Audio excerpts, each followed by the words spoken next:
As we become quiet,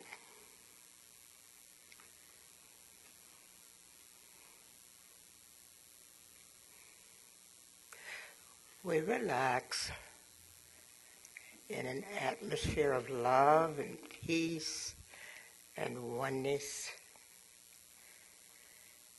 that we find here in Carmel Temple.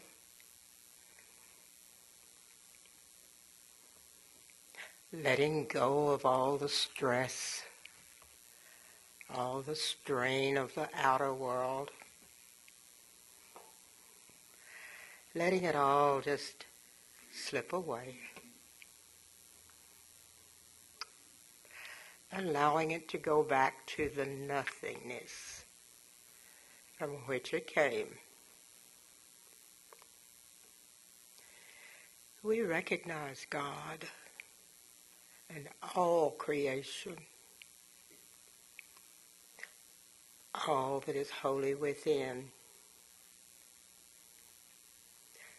Feel the warmth of God's love. Feel the oneness.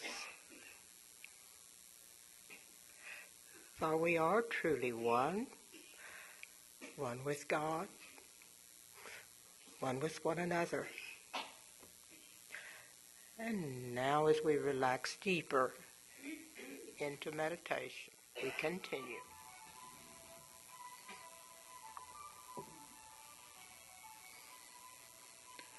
Here in solitude, in this time of peace, of meditation, I withdraw deep into the silent recesses of my being, to a place of utter calm. Slowly the world retreats from around me, until finally I am alone, walled away from all clamor and strife. There is nothing but me. I am not body. I am not thought. I am not experience. I am not the past, nor the present, nor the future. I simply am. Across my consciousness comes a constant procession of thoughts, and I observe them. I do not make up these thoughts. I know they come from the universal subconscious mind, and I watch as they are presented to me. I slow the train of thoughts. I examine each of them, then let go, neither accepting nor rejecting. On and on the thoughts come, and I ask myself, who is it that observes this? And I hear the answer, Thou that art, always have been, and always will be. Thou observest. And I understand. Divorced from body, thought, and experience, I still exist, as I always must. Here, then, is my true self, a thing independent of all but spirit, a contemplative I, which only observes and chooses from the thoughts that cross consciousness. Whatever I choose is mine. Whatever I reject shall never touch me. I need only observe and accept, and all things will be added unto me by a power which leaps to acknowledge my faith and my decision. I sense such warmth and security as might overflow the world. I sense a fusion of my being with the great universal subconscious mind, the mind of God. I sense the presence of the Mother Father, who knoweth no wrath, who does all things at their child's bidding. I sense my union with this source by immutable and irrevocable bonds. I am one with all truth, all beauty, all justice, all love. Our Father, which art in heaven, hallowed be thy name. Thy kingdom come, thy will be done on earth as it is in heaven. Give us this day our daily bread, and forgive us our debts as we forgive our debtors.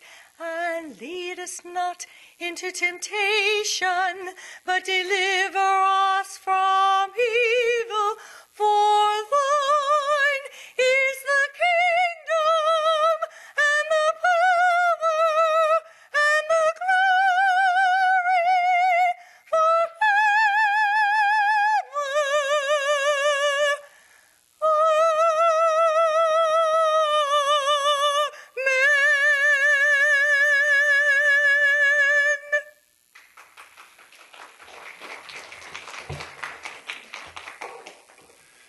That beautiful rendition was done by Kathy Payne, one of the Carmel Lights, one of the perhaps the oldest living soul that has interacted with Charlotte and Carmel at this site. Good morning, and welcome to Carmel Temple's 40th anniversary. My name is Jim Miles, and it's my job and my joyous responsibility to MC this event and to introduce the speaker. We're going to do things at a little bit more of an accelerated rate because of we have a special guest speaker in, and plus this is a special day, our 40th anniversary. And it was in the spring of 1970, 40 years ago, that Charlotte Sigler and her husband Richard, by going within that deep sacred sanctuary within, about which we read in the meditation, they got the message and the vision to build this place. And trusting that inner voice, that God presence, they took an action, and what you see today, what you feel today, is a result of that effect, of that event. And we honor that in everything about Carmel, every workshop, every seminar, every event are simply different modalities to help each and every individual tap into that sacred self, to follow that promptings of the inner self, the inner guidance. And you can look in the back on the papers in the back will tell you the different things that Carmel is doing. But what we're going to do today, what we do at every anniversary, and especially at this one, is that we're going to have a sharing of Carmel Lights. These are people at Carmel that want to stand up, and we're under a time gun, so it's 120 seconds, 2 minutes, to share something that they have learned or what Carmel has meant to them, because it's a very special place. Then, of course, I will introduce our speaker, who will be on a short fuse also, because we want to try to get all this done by 12 o'clock today. But we're all going to work together, and everybody's going to have a full range of time and activity to do things. But I do have a timer, and Charlotte has made it abundantly clear that I hold fast to the timing, and it's an opportunity for each and every one of you to practice the Q-tip theory, the acronym QTIP. Quit taking it personally if I pull you out, because it's our heart, our soul. So I do want to mention something about next week's speaker. It's Pamela Williams. She's a dynamic lady who comes to Carmel often and speaks. She's a favorite of ours, and she will be speaking next Sunday on the 11th of April. And her talk will be Positive Thinking and You. That's Pamela Williams, and hopefully she'll be here for the sharing too.